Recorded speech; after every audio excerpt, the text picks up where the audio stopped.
Oke, halo semuanya. Kali ini kita berjumpa lagi dengan channel Lestarikan.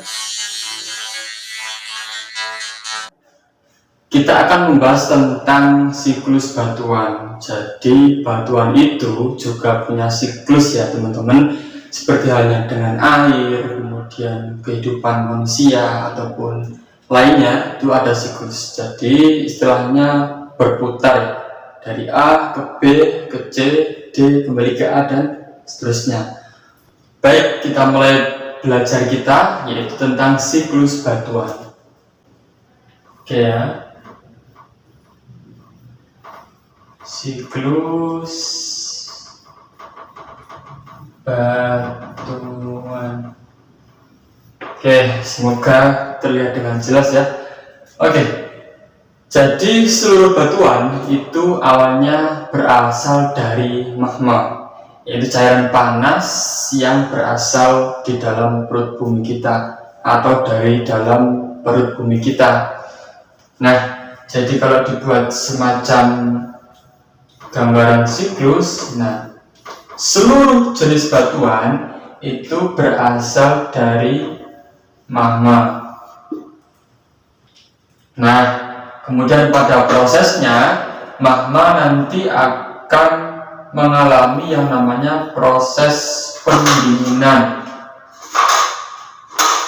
Nah, di sini terjadi proses pendinginan ya teman-teman.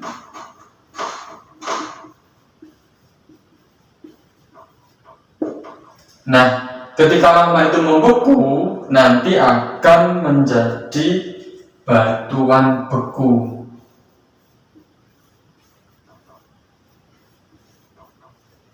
Oke, saya ulangi, dari magma yang panas dan cair, kemudian dia mengalami pendinginan, entah itu di dalam atau di luar permukaan bumi, kemudian dia membeku menjadi batuan beku. Nah, lalu batuan beku ini nanti dia juga akan mengalami proses yaitu pelapukan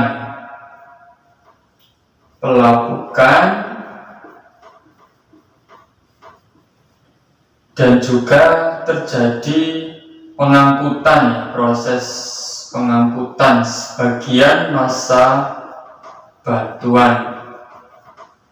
Nah, setelah batuan ini lapuk, kemudian bagian massanya itu akan terbawa oleh apa? Bisa oleh air atau oleh angin ke tempat lain.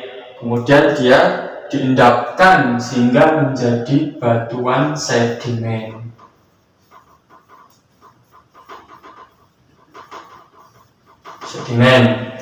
Nah, jadi sedimen itu hasil endapan, teman-teman. Hasil endapan dari batuan beku yang sudah mengalami pelapukan, kemudian sebagian masanya terangkut oleh air ataupun angin dan sebagainya. Lalu batuan sedimen akan mendapatkan yang namanya proses tekanan dan suhu yang tinggi. Nah, biasanya berada di bagian bawah batuan ini, kemudian nanti akan berubah bentuk atau bermetamorfosis menjadi batuan metamorf.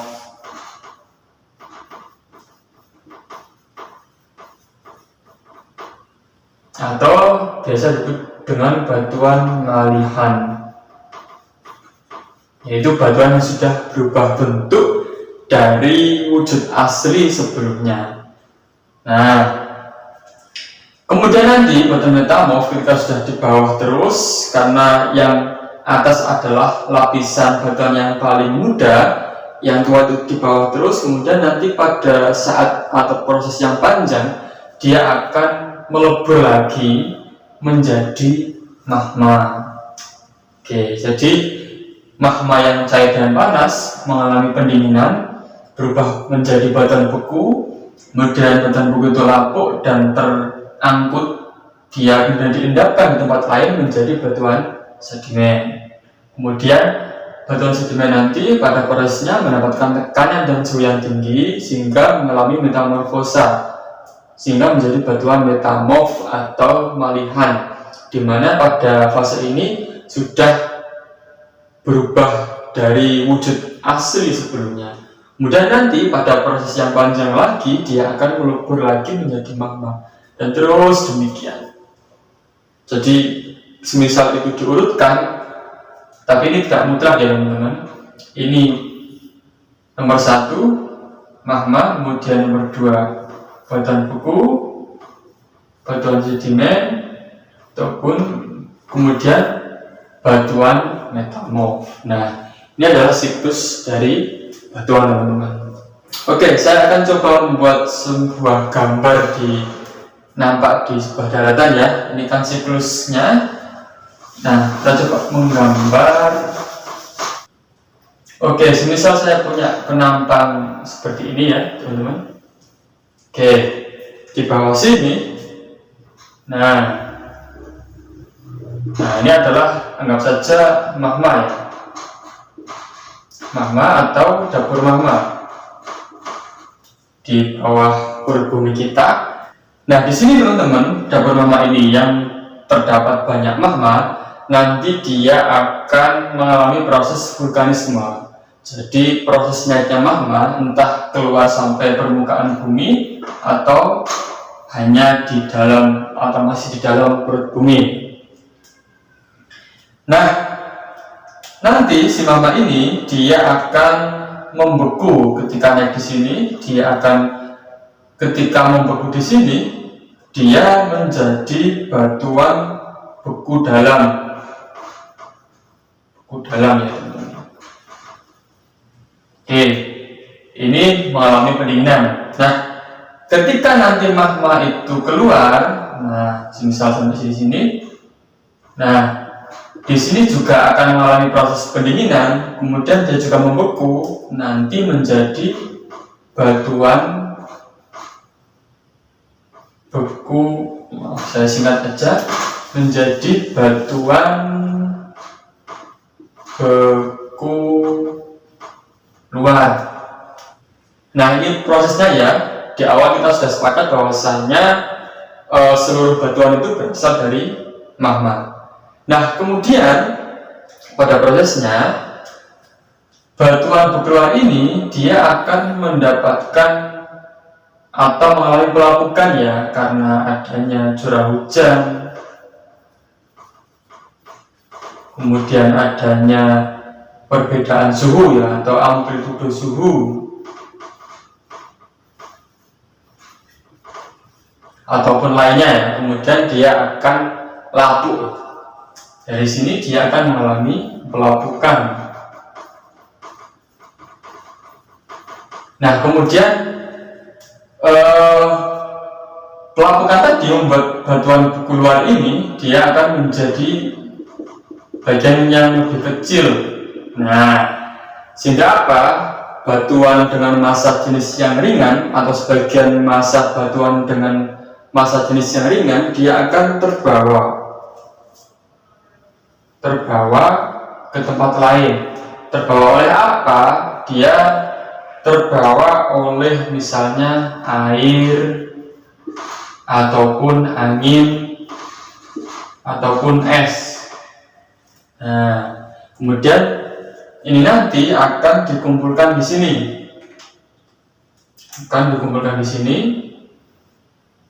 Nah, terus seperti itu terjadi proses pengangkutan ya teman-teman. Pengangkutan tadi oleh ini. Pengangkutan oleh tenaga air, angin ataupun es. Nah, di sini saya tulis tenaga pengangkut.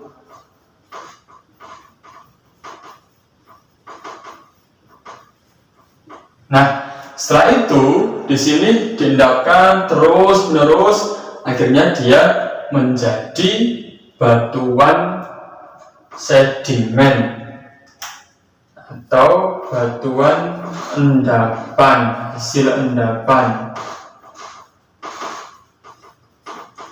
Nah, itu. Setelah itu pada proses yang panjang pula, batuan sedimen ini dia akan terus terdorong ke bawah. yang bagian tua atau yang lapisan batuan yang lebih tua dia akan ke bawah, karena yang atas terus terisi oleh lapisan batuan yang muda. Nah, kemudian di sini batuan tadi dia akan mendapatkan tekanan dan suhu yang tinggi.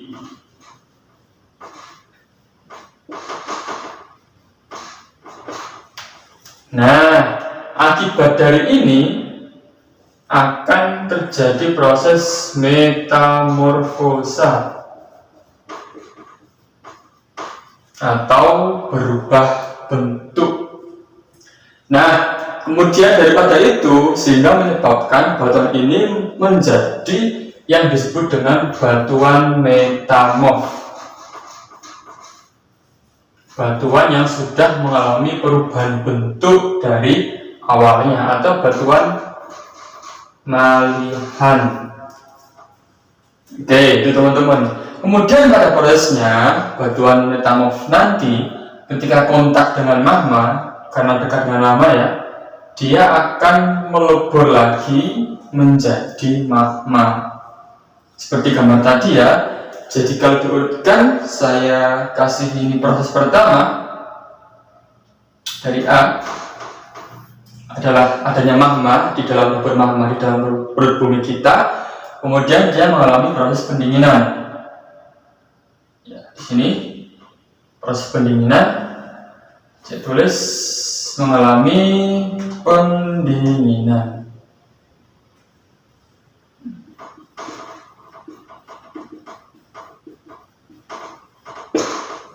Nah, ini proses yang kedua, menjadi batuan beku ya.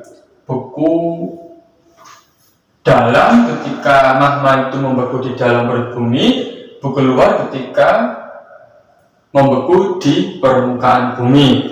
Nah, selanjutnya beku luar nanti dia akan mendapatkan curah hujan dan amplitudo suhu, atau ya istilahnya mudahnya mendapatkan panas dingin setiap hari, sehingga pada akhirnya batuan tadi akan mengalami pelapukan.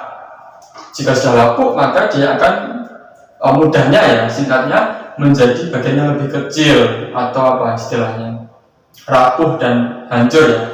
Kemudian dia akan terbawa atau terangkut ke tempat lain oleh tenaga air, angin ataupun es, diendapkan di tempat lain dan nanti akan menjadi batuan beku, yaitu proses yang ketiga. Batuan beku nanti dia akan terbawa ke bawah ya, terdorong ke bawah karena terus mendapatkan lapisan batuan yang baru, yang paling atas, yang paling muda, dan mendapatkan suhu dan tekanan yang sangat tinggi, sehingga dia mengalami proses metamorfosa atau perubahan bentuk. Kemudian dia nanti menjadi batuan metamorf. Nah, itu teman-teman kira-kira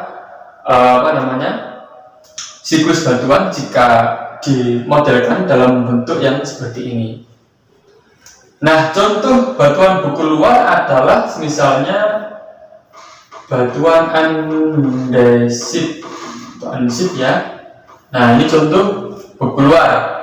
Kemudian kalau beku dalam itu contohnya misalnya batuan granit. Oke. Lalu sedimen, contoh batuannya adalah batuan konglomerat.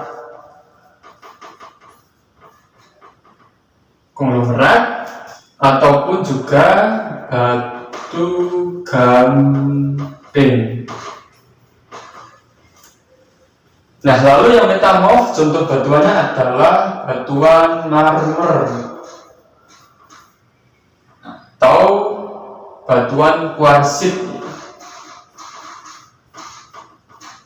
Oke, inilah kurang lebih gambaran dari siklus batuan ya teman-teman, dari magma menjadi batuan beku, beku luar atau beku dalam, lalu menjadi batuan sedimen, kemudian batuan metamorf dan menjadi magma lagi.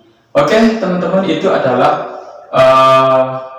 sekilas tentang siklus batuan. Semoga teman-teman semua paham. kita sambung lagi di materi yang lain. Oke, terima kasih dan selamat.